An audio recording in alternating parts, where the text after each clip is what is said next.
오늘 본문의 21절에 보면은 아들을 낳으리니 그 이름을 예수라 하라, 그렇게 말씀하고 있습니다. 그 이름은 예수인데 예수의 뜻은 무엇이냐면 이는 그가 자기 백성을 그들의 죄에서 구원할 자이심이라 하니라 말씀한 것처럼 죄에서 구원하실 분이 바로 예수라고 하는 뜻입니다. 제수화라고 하는 뜻이 있고요, 여호수아라고 하는 뜻도 있고요. 바로 이런 모든 말씀이 같은 단어인데, 바로 예수님께서 이 땅에 오신 것은 죄를 구원해 주시기 위해서 오셨다라고 하는 것입니다.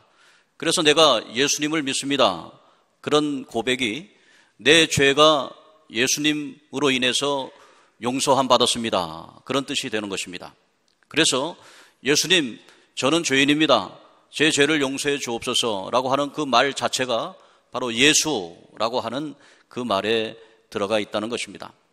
그러면 오늘 성탄절에 누가 오셨냐면 다른 이가 오신 게 아니고 바로 예수, 내 죄를 구원해 주시기 위해서, 이 세상 죄를 구원해 주시기 위해서 하나님의 아들 예수 그리스도가 오셨다는 그 분명한 뜻이 있습니다.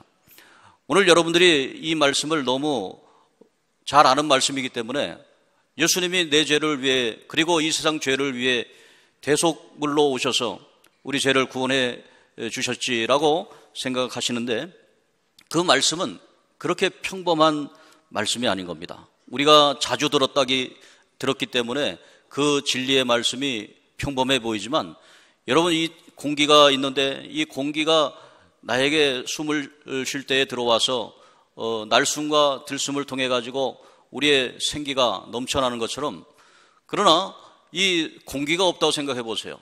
얼마나 답답하겠습니까? 오늘 이와 같습니다. 예수 그리스도께서 우리의 죄를 위해서 오시고 우리 죄를 용서해 주셨다는 사실, 그거는 너무나 위대한 진리이기 때문에 우리가 잘 깨닫지 못하는 순간 마치 공기와도 같이 햇빛과도 같이 우리에게 함께 하시는 위대한 진리인 것입니다. 그러면 이것이 22절 23절의 말씀에 보니까 이 말씀이 주께서 선지자로 하여 이루게 하신 말씀인데, 23절에 보십시오. 23절에 보라, 처녀가 잉태하여 아들을 낳을 것이요 그의 이름을 임마누엘이라 하리라 하셨으니 이를 번역한즉 하나님이 우리와 함께 계시다 함이라 그랬습니다. 그러니까 예수라고 하는 내 죄 사함 받고 세상 죄를 위해서 십자가에 달려 우리 죄를 구원해 주신 예수님이 성탄절 오셨는데, 그 예수님이 바로 어떤 분이시냐면 임마누엘이라고 하는 것입니다. 예수 그리스도께서 우리 죄를 용서해 주신 다음에 그 다음에 임마누엘로 오신다고 하는 것입니다. 오늘 우리는 성탄절을 기다리는 대강절, 대림절 세 번째 주를 맞이하고 있습니다. 성탄절을 맞이하기 위해서 가장 먼저 선행되어야 될 것이 있는데, 그것은 바로 예수, 내 죄를 주님 앞에 고백하고 내 죄 사함을 받아야 하는 것입니다. 내 죄 사함을 받고 우리 사회의 구조적인 죄도 사함받고 우리 전 세계적인 그러한 죄도 사함받고, 그렇게 하나님 앞에 시온길을 열어놔야 예수 그리스도께서 임마누엘의 한 아기가 이 땅에 태어나는 것처럼 우리에게 하나님이 함께 하시는 축복이 임하게 된다라고 하는 것입니다. 그러니까 우리는 예수, 임마누엘, 예수라고 하는 말, 임마누엘이라고 하는 말, 이 말은 다 어떤 말이냐면 히브리 말입니다. 우리 한국말이 아닙니다. 히브리 말인데 우리 한국말로 번역하면 죄에서 구원하실 분, 그분이 오시면 하나님이 우리와 함께 하시는 축복을 받는다라고 하는 뜻입니다. 오늘 사랑하는 성도 여러분, 대강절 셋째 주를 맞이해서 여러분 오늘 이 시간에 우리의 죄, 우리 사회의 죄, 전 세계적인 죄, 구조적인 죄까지도, 내 내면의 죄까지도 이 시간에 다 주 앞에 고백하고 사죄함 받는 시간 되기를 주의 이름으로 축복합니다. 그러면 이 세상에 어려움, 고통, 환난, 전쟁, 그리고 이렇게 우리가 어렵게 살아야 되는 것, 그 근본 원인이 무엇인가 하는 거죠. 그 근본 원인이 외부에 있지 않습니다. 성경에서는 환경에 있지 않다고 합니다. 그 원인은 본질적으로 내 안에 죄에서부터 시작이 된다는 겁니다. 오늘 이 시간에 우리는 내가 죄인이라고 하는 사실을 깨달아야 됩니다. 내가 죄인이라는 사실을 깨닫고 죄의 문제를 해결한 받아야 임마누엘이신 하나님의 아들, 그분이 우리에게 오시는 것입니다. 성탄절을 준비하면서 여러분, 임마누엘의 하나님의 아들 예수 그리스도, 하나님이 우리와 함께 하시는 그분이 우리에게 오시기 위해서는 어떻게 해야 되는가? 오늘 선지자의 예언에 있는 것처럼 이 예언의 말씀은 이사야서 7장 14절의 예언입니다. 이사야서 7장 14절의 말씀에 보면 아수르의 침공을 통해서 유대 땅 이스라엘이 망하게 되는데, 그 망하기 직전에 이사야서 7장 14절에 유다 사람을 처녀로 표현합니다. 처녀가 아들을 낳을 것이요 그의 이름은 임마누엘이라 하라, 그렇게 말합니다. 아수르의 침공, 아수르가 침공해서 처녀 이스라엘을 이제 멸망하려고 합니다. 왜 아수르가 처녀 이스라엘을 침공해서 멸망시키려고 할까요? 거기에는 역사를 주관하시는 하나님이 계시는 겁니다. 하나님이 이스라엘의 죄악을 본 것입니다. 이스라엘의 죄악을 보면서 도대체 이스라엘 유대 백성들은 하나님의 백성이라고 하는데 하나님의 뜻을 따라서 살지 않는 거예요. 이사야서 1장 2절의 말씀에 보면 하나님께서는 자녀와 아버지의 관계에서 얘기합니다. 자식과 부모의 비유로 합니다. 내가 자식을 양육했는데 내 자식이 나를 거역하고 이제 거역할 뿐만 아니라 나를 배반하는구나. 하나님이 유다 땅 이스라엘 백성들을 자기 백성으로 선택하고 잘 양육해서 잘 키워서 이제는 하나님 위해서 일을 좀 하게끔 하려고 했는데 잘 키워서 이제 좀 잘 되니까 교회를 위해서 하나님 위해서 하려고 하지 않고 자기의 뜻대로 오히려 교회를 배반하고 하나님을 배반하고 자기를 키워준 사람을 배반하는 거예요. 그래서 이사야서 1장 3절에 보면은 소는 그 임자를 알고 나귀는 그 주인의 구유를 알건만은 이스라엘은 깨닫지 못하구나. 1장 4절에 슬프다 멀리한 나라요 범죄한 나라요 허물진 백성이요 행악의 종자요 행위가 부패한 자식이로다. 그들이 하나님을 버리고 거룩하신 이를 만홀히 여겨 멀리하고 물러갔도다. 이렇게 말하고 있습니다. 아버지를 멀리하는 거예요. 부모님을 멀리하는 거예요. 우리가 자식을 낳아서 키울 때 얼마나 애지중지 키웁니까? 그런데 자기가 이 세상에 자기 혼자 태어난 줄 알고 이 세상에 자기 혼자 걸은 줄 알고, 그래서 하나님께서는 이사야 1장 5절에 그렇게 말합니다. 어찌하여 매를 더 맞으려고 폐역을 거듭하며 온 머리는 병들었고 온 마음은 피곤하였으며 1장 6절에 발바닥에서 머리까지 성한 것이 없고 상한 것 터진 것 새로 맞은 흔적뿐이다 라고 말합니다. 오늘 사랑하는 성도 여러분, 우리의 머릿속에는 뭐가 들어가 있습니까? 여러분의 머릿속에는 여러분의 부모님이 들어가 있어요? 여러분의 머릿속에는 하나님 아버지가 들어가 있어요? 머릿속에는 뭐가 들어가 있어요? 여기 보니까 머릿속에는 뭐 들은 게 병 들었어요. 병이 들어. 머릿속엔 병이 들어버렸어요. 세상 것들이 다 들어가 있는 거예요. 세상 것들이. 부모님께 효도하지도 않고 하나님께 경배하지도 않고 세상에서 하나님 앞에 영광 돌리지도 않고 온통 행악을 거듭하며 온 마음이 그래서 피곤한 거예요. 항상 피곤해. 오늘 사랑하는 성도 여러분, 발바닥에서 머리까지 성한 것이 없습니다. 맞은 것뿐입니다. 상한 것뿐입니다. 터져버린 것뿐입니다. 이런 상황에서 하나님께서는 말씀합니다. 이사야서 1장 6절에 그러나 그것을 하나님 아버지는 싸매주시고 기름으로 부드럽게 하신다라고 말씀합니다. 기름은 성령의 기름 부으심을 말하는 겁니다. 이 시간에 하나님께서 여러분 마음속에 터지고 상하고 맞고 세상에서 살아가려 하다가 그 고된 싸움 속에서 상처받은 여러분들을 오늘 성령의 기름 부으심을 통해서 싸매주시고 여러분을 어루만져 주시고 회복시켜 주시기를 주의 이름으로 축복합니다. 이게 바로 임마누엘입니다.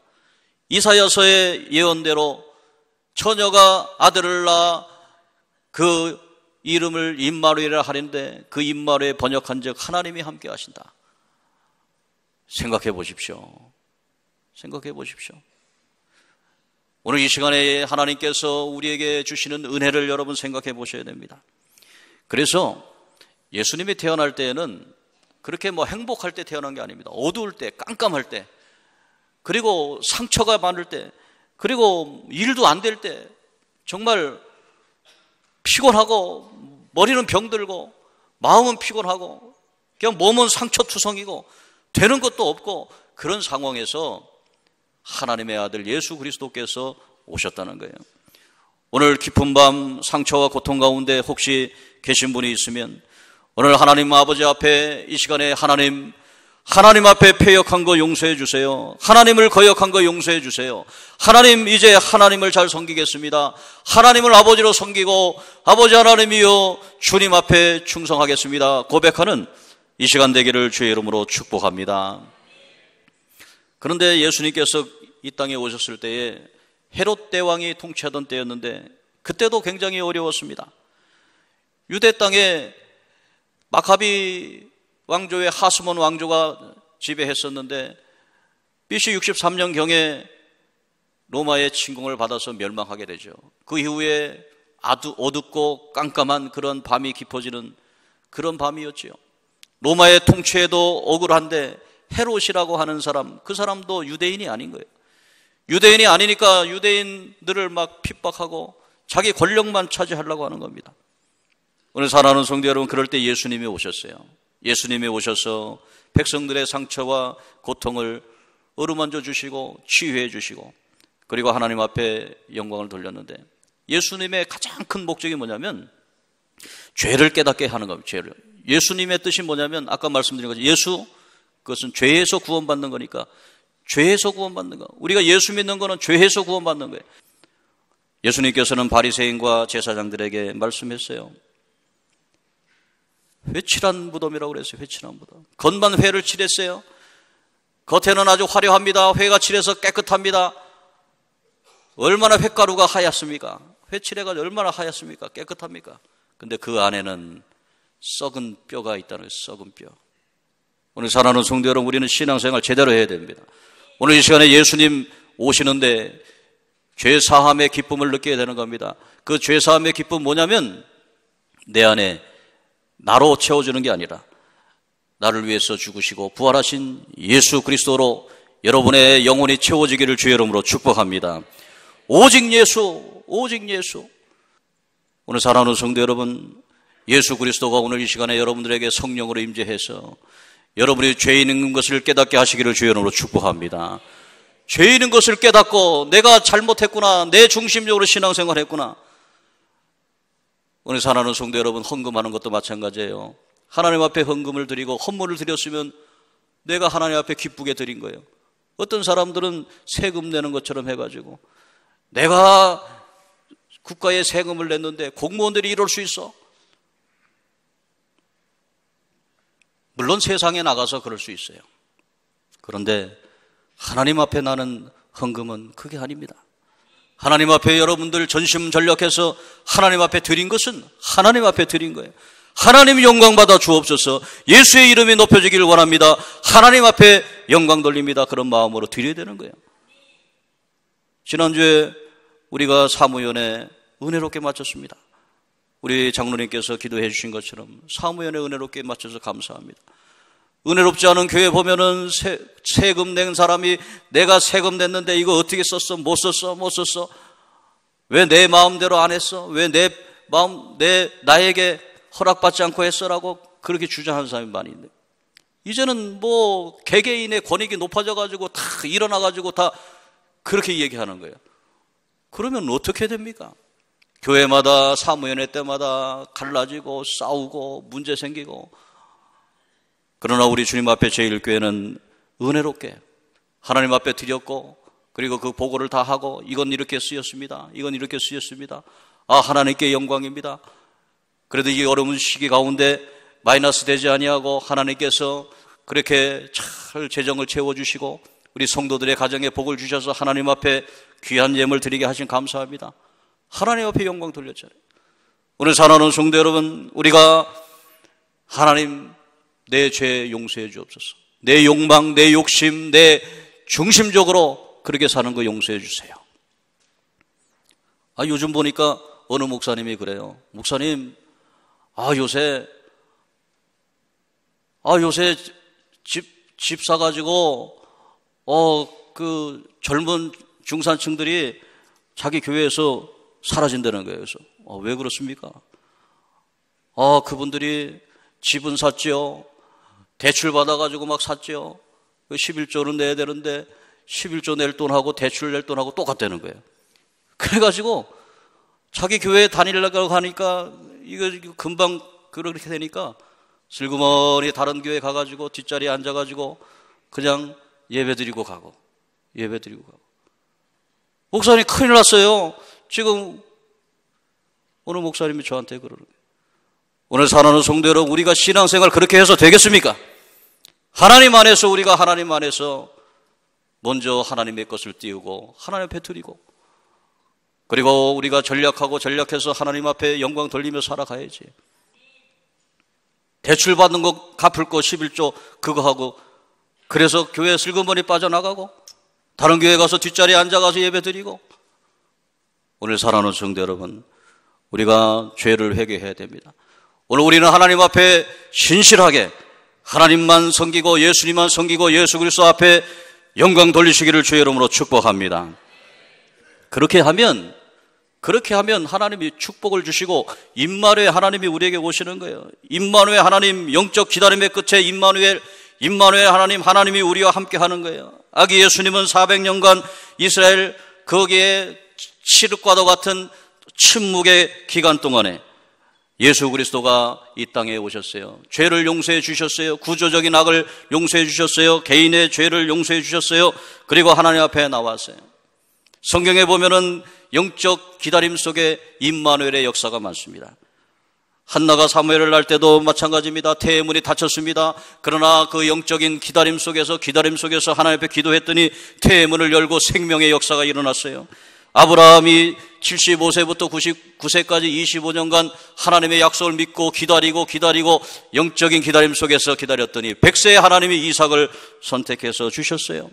오늘 사랑하는 성도 여러분, 오늘 우리는 요셉의 옥중 2년간의 고통 가운데서도 기다렸더니 임마누엘의 하나님이 함께 하셨어요. 영적 단절감 속에서 우리가 하나님을 기다려야 되는 것입니다. 오늘 대화의 단절 속에서, 영적 단절 속에서, 기다림 속에서 하나님 앞에 우리는 기다렸더니 하나님이 임마누엘로 오셨다. 그것을 여러분 믿으시기를 주의 이름으로 축복합니다. 오늘 오후 예배 마치고 저녁 8시 비행기로 필리핀 단기 선교 갑니다. 우리 행복한 어르신학교 20주년을 맞이해서 봉사하신 분 23분과 함께 필리핀 마닐라 여러분 선교센터로 떠납니다. 그곳에 사역지를 돌아보고 또 하나님 앞에 영광 돌리기 위해서. 필리핀은요 지금 30도입니다. 아침은 25도입니다. 아침 저녁 25도, 낮에는 30도 35도 사이. 그런데도 거기에는 하늘에는 영광, 땅엔 평화, 초록의 잎을 자랑하는 무성한 가지마다 꼬마 전등을 달고 각 가정마다 북극까지 달릴 것 같은 산타와 사슴들이 있고 자정이 넘도록 강남 스타일을 부르고 폭죽을 쏘아대는 활기차고 기쁜 성탄을 보내고 있는 이 필리핀에서 예수님의 나심을 기뻐하며 행복한 새해를 맞으시기를 기도합니다. 필리핀의 선교사님이 연락이 왔어요. 사랑하고 존경하는 아르헨티나 선교의 동역자님, 아르헨티나에는 32도 33도에 이르는 더위 속에 성탄을 맞습니다. 더군다나 최근 며칠간 이곳 여러 도시에서 또 약탈이 일어납니다. 빈곤과 실업 등에 이루어지만 법치국가에서 이런 약탈이 이렇게 쉽게 일어난다는 것은 믿기지 않습니다. 한 해를 마무리하면서 하나님께 감사합니다. 아르헨티나 30도를 넘어가고 필리핀 30도를 넘어가는 그곳에서도 성탄의 찬양이 올려 퍼집니다. 그런데 중요한 것은 무엇입니까? 죄에서 구원받기 위해서 예수님이 오셨다. 구원해 주시기 위해서 오셨다는 사실을 깨달아야 되는 것입니다. 오늘 이 성탄의 계절에 여러분 깨달으십시오. 하나님의 역사를 깨달으시고 하나님 앞에 영광 돌리시기를 주의 이름으로 축복합니다. 필리핀에서 약 20여 년 선교하시는 분이 계십니다. 약 한 30년 정도 된대요. 김숙황 선교사님이라고 성결대학교에서 같이 공부를 했던 그러한 선교사님입니다. 근데 그분이 홀홀단신 처녀의 몸으로 1991년 필리핀 땅에 갔습니다. 그리고 안티폴로에 있는 브레드 오브 라이프 교회 기도원에서 40일 금식 기도를 합니다. 하나님 길을 보여주십시오. 하나님의 뜻을 순종하기를 원합니다. 그러면서 세 가지 기도 제목을 합니다. 첫째, 필리핀 땅이 제가 있어야 할 땅입니까? 아니면 한국으로 가야 됩니까? 두 번째, 지금 저에게 아무런 후원단체가 없는데 어떻게 해야 됩니까? 세 번째, 저는 독신으로 하나님 앞에 영광 돌리겠습니다. 하나님 받아주옵소서. 40일 금식 기도를 마쳤습니다. 그런데 첫 번째, 두 번째 기도에 응답해 주셔서 브레드 오브 라이프라고 하는 고아원에 거기에서 봉사할 수 있는 길이 열렸습니다. 그래서 고아원 아이들을 위해서 봉사합니다. 그런데 한 해가 지나서 2월 달에 한 목사님이 저를 그 선교사님을 찾아와서 반려자가 되라고 기도하는 사람이 있다는 거예요. 그런데 하나님 저는 독신 서약을 했습니다. 그렇게 얘기했을 때에 계속해서 그분과 한번 만나보라는 겁니다. 3일 동안 금식 기도하면서 요한일서 4장 18절을 그분이 하나님 말씀으로 받았습니다. 사랑에는 두려움이 없나니 온전한 사랑은 두려움을 내어쫓다. 두려움은 형벌이니 두려운 자는 온전한 사랑을 이룰 수 없다라고 하는 말씀에 힘을 얻고 하나님 앞에 기도합니다. 근데 이분이 우리 김숙관 선교사님께 구원했던 사람이 누구냐면 필리핀에서도 유명한 그러한 사형수 출신이었습니다. 그리고 100년형을 얼마나 큰 죄를 졌길래 100년형을 받았었어요. 그리고 사면돼서 나왔지만 그의 몸에는 온통 문신으로 가득하고 그리고 무섭고 두렵고 떨리는 그런 분이었습니다. 근데 그분이 은혜 받고 기도원에서 기도하면서 김숙강 선교사님을 보면서 자기의 연모의 정이 있었던 거예요. 저런 분하고 내가 결혼했으면 좋겠다. 그렇게 해서 그가 40일 작전 기도를 했다는 겁니다. 40일 작전 기도를 하면서 이 김숙강 선교사님이 기도하는데 하나님께서 열왕기하 20장 말씀에서 히스기야의 삶을 15년 연장시켜 주는데 그 말씀을 주시는 강하게. 그래서 하나님 말씀으로 받겠습니다. 15년 동안 제가 헌신하겠습니다. 그리고서는 결혼을 하게 되었습니다. 결혼을 하게 되었는데 1993년 6월 19일 날 결혼을 해서 자녀를 낳고 세 딸을 낳고 행복하게 살았습니다. 그리고 선교 사역을 감당하며 많은 일들을 했습니다. 고아를 위해서도 많은 일을 했어요. 그리고 나서 15년이 지난 2008년 6월 4일 그렇게 사랑했던 남편이 하나님 나라에 갔습니다. 이분은 이것을 보면서 하나님께서 정말 하나님의 일, 하나님의 언약의 말씀에 깊이 감동을 받은 거예요. 그러면서 선교사역에 대해서 보고하는 것을 보았습니다. 오늘 사랑하는 성도 여러분, 오늘 우리는 이 세상 살아가면서 하나님의 계획의 타이밍이 있습니다. 여러분에게 하나님의 타이밍이 있어요. 하나님께서 여러분과 함께하는 그 일이 있습니다. 그 일 가운데 여러분들이 지금 어렵고 힘들고 고통스럽고 두렵고 떨리는 그 상황 속에 하나님 말씀에 의존하십시오. 그리고 예수 중심으로 사십시오. 그러면 하나님께서 예수, 그 이름 예수, 그분이 죄를 용서해 주시고 우리에게 하나님이 함께 하시는 임마누엘의 하나님으로 함께 할 줄 믿습니다.